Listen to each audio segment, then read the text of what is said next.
Bom dia, turma, tudo bem? Hoje a gente vai falar sobre interação gênica e epistasia, beleza?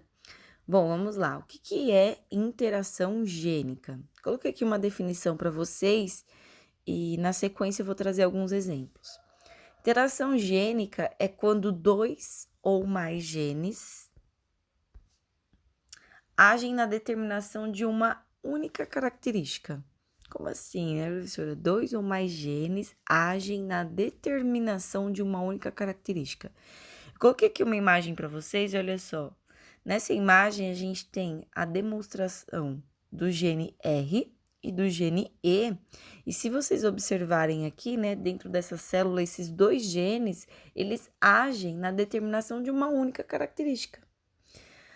Se a gente for pensar nos casos anteriores, a gente tinha genes separados, cada gene para uma característica. Então, por exemplo, pensando lá na segunda lei de Mendel, que a gente via duas características, né? No experimento das ervilhas. Você tinha lá a observação da cor da ervilha, isso é uma característica, né? Você observar a cor, se ela é verde ou se ela é amarela, e a textura, se ela era lisa ou rugosa. Bom, sobre essas duas características, a gente tinha genes individuais. Então, para a cor, por exemplo, eu tinha o gene A, e para a textura, eu tinha o gene B, né? E os alelos respectivos lá, azão, azinho, e os alelos para textura, Bzão, Bzinho. Então, veja, eu tinha genes separados para cada característica. Aqui não, aqui a gente vai ver dois genes ou mais agindo para determinar a mesma característica. Isso pode estar, esses genes, eles podem estar no mesmo cromossomo ou em cromossomos diferentes, tá? Então, aqui, ó, uma outra demonstração em imagem para vocês do que é a interação gênica. Eu tenho esse par de genes, ó, né, nesse primeiro cromossomo, e eu tenho um outro par de genes em outro cromossomo. Veja que esses genes em cromossomos diferentes, eles vão determinar um único caráter, né, uma única característica. Vamos ver isso aqui em exemplos. O exemplo mais clássico é da crista da galinha. Eu não sei se vocês já observaram, mas a crista das galinhas são bem variadas, né? O que a gente mais costuma ver, né, por aí é essa crista aqui, ó, crista simples. Né? Eu não sei se vocês já se depararam com outras cristas. E aí a gente tem 4 tipos de crista e essas cristas recebem nomes, tá? A gente tem essa crista aqui que chama noz. O porquê, eu não sei, interessante até fazer essa pesquisa, né? O porquê que chama noz. Essa outra crista aqui chama rosa. Essa crista mais conhecida é chamada de crista simples. E a última aqui, ervilha. Olha que engraçado, né? Crista ervilha. Então, vamos observar aqui as diferenças entre as cristas, tá? Essa aqui, noz, é toda enrugadinha. Lembra uma nozes mesmo, né? Mas beleza. Se a gente reparar aqui, né?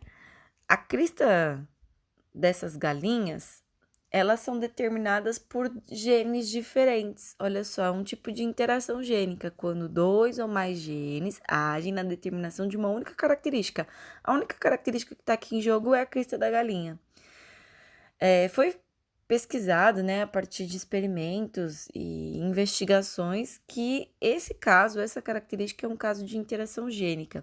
E os genes que a gente vai desenhar, né, explanar aqui, é o R e o E, justamente que eu explorei ali em cima, ó, R e E, tá?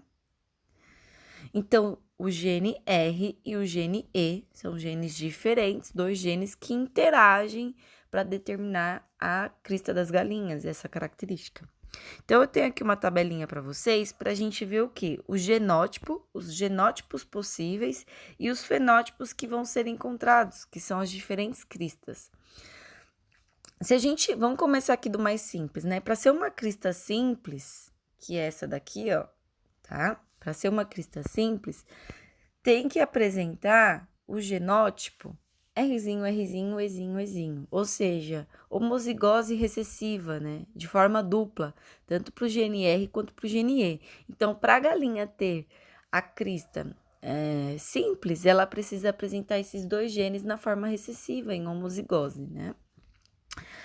A crista ervilha. A crista ervilha é essa daqui, ó. Tá? Vamos ver o genótipo. Para ser, né? Para a galinha ter a crista do tipo ervilha, o Rzinho tem que estar em homozigose recessiva e tem que ter a presença do esão. Repare que tem um esão traço, porque pode ser tanto esão quanto esão-ezinho. Vamos ver aqui o próximo. Para ter a crista rosa... Ai, professora, quanto Rzinho, não vou lembrar disso, mas tem aqui algo pra gente lembrar sobre, ó, E de ervilha, tem que ter o esão. E de ervilha, tem que ter o esão. Então, a crista ervilha tem que ter o esão. Esão alguma coisa, né? Esse esão traço, esão ou esão-ezinho. Já a rosa, olha só, eu até fiz em rosa aqui, tem que ter o Rzão, né? Tem que ter um dos alelos dominantes desse gene. Tendo o Rzão, já vai se manifestar na cor rosa. E claro, o Ezinho tem que estar na forma recessiva, não basta só ter o Rzão. Rzão alguma coisa e Ezinho, tá? Então, Rzão ou Rzinho vai dar a cor rosa. E o nós, pessoal, olha só, o nós tem vários tipos de genótipo presente. Essa aqui é a crista mais enrugadinha, né? A gente tem que ter, né? Na verdade, o genótipo tem que ser Rzão alguma coisa e Ezão alguma coisa. Então, veja, pode ser Rzão, Ezão, Ezão, Ezinho. Ou pode ser Rzão, Ezinho, Ezão, Ezinho. Ou Rzão, Ezão. Quanto R, né? Então, veja, a gente tem aqui 4 tipos de genótipos diferentes para dar a crista do tipo nós. Então, veja, né? Nossa, professora, aqui quanto R, quanto E, né? A gente pode perceber aqui que interação gênica nada mais é do que a participação de 2 genes ou mais para determinar uma única característica. A gente vai fazer um exercício na próxima aula, né? Que seria amanhã, referente a cruzamentos entre indivíduos que têm interação gênica, né? Então, por exemplo, se eu cruzar, né, uma ave que tem o genótipo Rzinho, Ezinho, com outra ave que também tem o mesmo genótipo, veja que eu só consigo formar um tipo de gameta, né? O gameta que a gente forma é o Rzinho, Ezinho, logo os descendentes vão ter só crista simples. Então, a gente vai perceber amanhã, né, quais são as possíveis combinações dos descendentes que podem ser gerados a partir desses indivíduos que apresentam interação gênica. Apresenta 2 genes ou mais para determinar uma única mesma característica, tá? Isso é interação gênica. Bom, vamos aqui para o próximo. Epistasia dominante e a gente vai ver a epistasia recessiva. Ai, fofinho, a gente vai falar dos labradores, tá? Aqui, continuando com as aves, com as galinhas. Bom, o que é epistasia dominante? A palavra diz, né? Dominante. Gente, existe algumas características que podem ser inibidas ou manifestadas dependendo do gene presente ali naquele genótipo. Loucura, né? Então, por exemplo, ó, eu tenho aqui um gene epistático. O que é esse gene epistático? É quem inibe alguma característica. Então, se tiver a presença desse gene, ele pode inibir determinada característica. A gente vai ver isso aqui no caso das galinhas que são coloridas e as galinhas que são brancas, tá? Eu acabei escrevendo em cima aqui sem querer, né? Epistático dominante. Então, é um gene que apresenta o alelo dominante, na presença dele, ele inibe determinada característica. E o gene hipostático, né, ou seja, que tem lá a presença de um alelo recessivo, ele é o inibido. Então, veja, o epistático inibe e o hipostático é o inibido, né, recebe a ação do gene epistático. O hipostático recebe a ação de inibição do epistático. Então, vamos ver aqui quem seria o gene epistático e o hipostático. Então, o Czão determina a plumagem da galinha colorida. Czinho determina a galinha ser branca. O Izão, eu queria riscar aqui, mas tá meio... Aqui. Colorida, branca. O Izão, olha só, Isão, pessoal, epistasia dominante, é um gene que vai inibir determinada característica, ele inibe o C. Então, por exemplo, se a galinha tem um genótipo Czão, você fala, opa, ela é colorida. Mas se tiver, né, dentro da interação gênica, um outro gene aqui, que é o isão inibe a coloração. Então, essa galinha vai ser branca. Para ela ser colorida, ela tem que ter o Czão, é óbvio, e o izinho.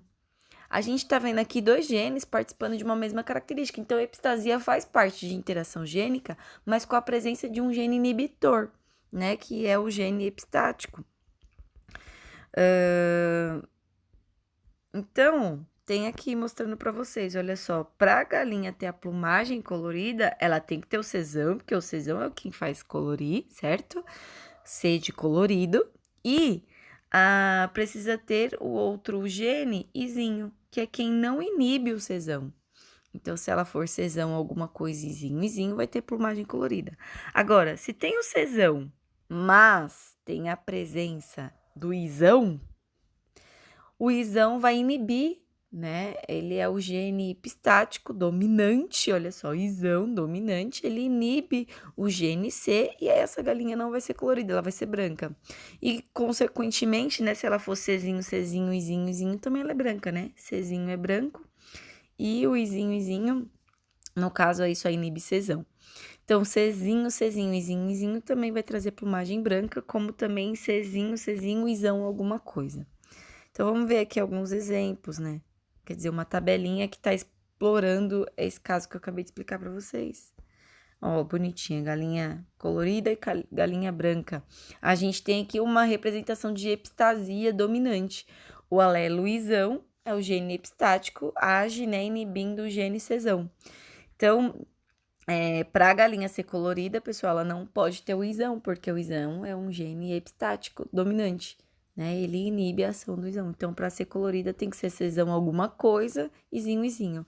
Por que é mais comum ter galinhas de pena branca, né? Porque, olha só, para ser branca pode ser Czinho, izinho, né? Ou isão, pode ter também.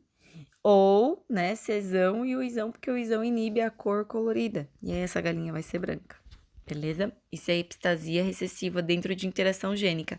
Agora, pra gente fechar a aula, eu vou falar de epistasia recessiva. Vocês viram lá, epistasia dominante, é um gene inibidor, né, um alelo lá dominante, o izinho. Aqui no caso, a gente vai ver um gene que, quando recessivo, né, um alelo quando em recessividade, ele inibe a ação de uma característica.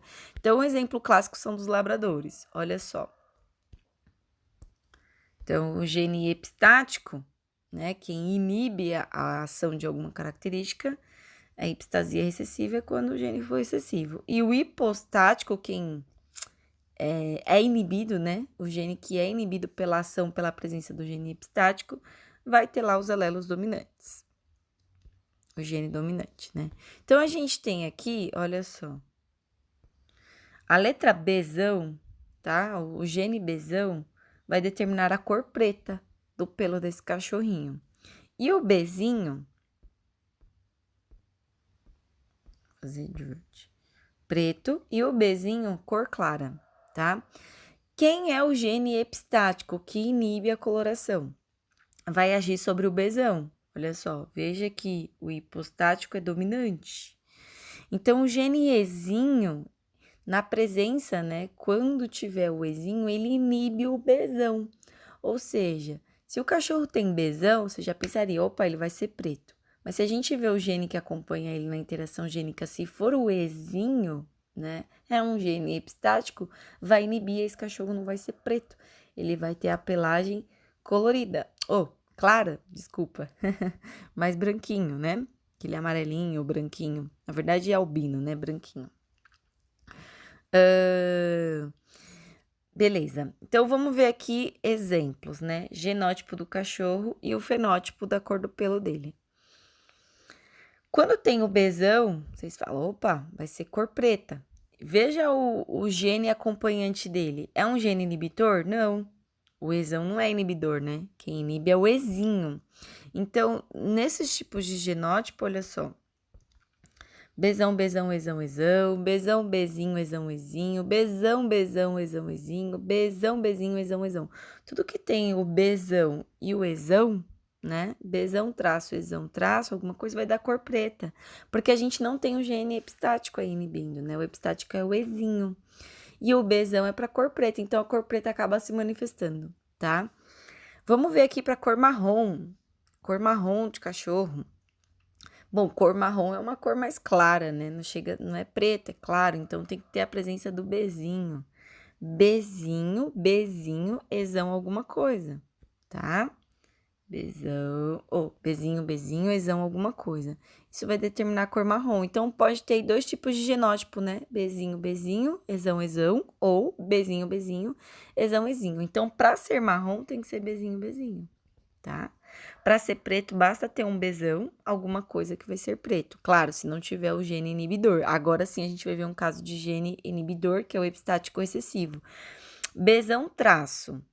Aí você fala, besão, opa, vai ser preto, ó, mas é besão alguma coisa, né? Que pode ser tanto besão quanto besão, bezinho. Olha o gene que acompanha ele, ezinho, ezinho. Eita, é o gene epistático que inibe. Então, esse cachorro não vai ser preto, né? Vai ser aquela cor dourada, aquele clarinho, né? Que a gente conhece como albino, tá? Aquele labrador bem clarinho que eu vou mostrar aqui embaixo pra vocês. Então, a presença do ezinho, ele inibe o besão. Então, esse cachorro não vai ser preto, né? Tem lá o besão, você fala, vai ser preto, mas o ezinho é quem inibe a manifestação do preto. Esse cachorro vai nascer albino, clarinho. Então, aqui embaixo, ó, tem uma representação típica para vocês. Tem o besão na frente, não tem o gene epistático, né? O gene epistático seria o ezinho, não tem ezinho. Tem que ser em dose dupla, né, gente? Ezinho, ezinho. Porque você viu aqui que tem um exão traço, você fala, ó, tem um ezinho aí, mas ele não tá em dose dupla. Epistase recessiva é o gene em dose dupla, em homozigose, né? Então, aqui vai ser cor preta. Bezinho, bezinho, exão alguma coisa, vai ser cor marrom. O bezinho é pra cor marrom, né? Besão alguma coisa, ezinho, ezinho, veja. O ezinho inibe o preto. Vai ser esse cachorro aqui mais amarelado, né? Marrom. Agora, quando tudo for recessivo, bezinho, bezinho, ezinho, ezinho, a gente tem um cachorro branquinho, né? Que é o albino, tá? Então, isso aqui é um tipo de exemplo de epistasia recessiva, que é quando, né, na interação gênica, dois genes vão participar. Faz parte da interação gênica, porque a gente tem aqui dois genes na participação de uma única característica, mas a gente tem os genes inibitores, né, que vão trazer aí diferentes características. Se a epistasia estiver presente, o gene inibidor, ele vai inibir, né, determinada característica, trazendo uma outra cor, enfim. Tá, gente? Espero que vocês tenham entendido. Amanhã a gente vai se encontrar para tirar dúvidas e fazer exercícios sobre isso. Até amanhã. Beijo, tchau.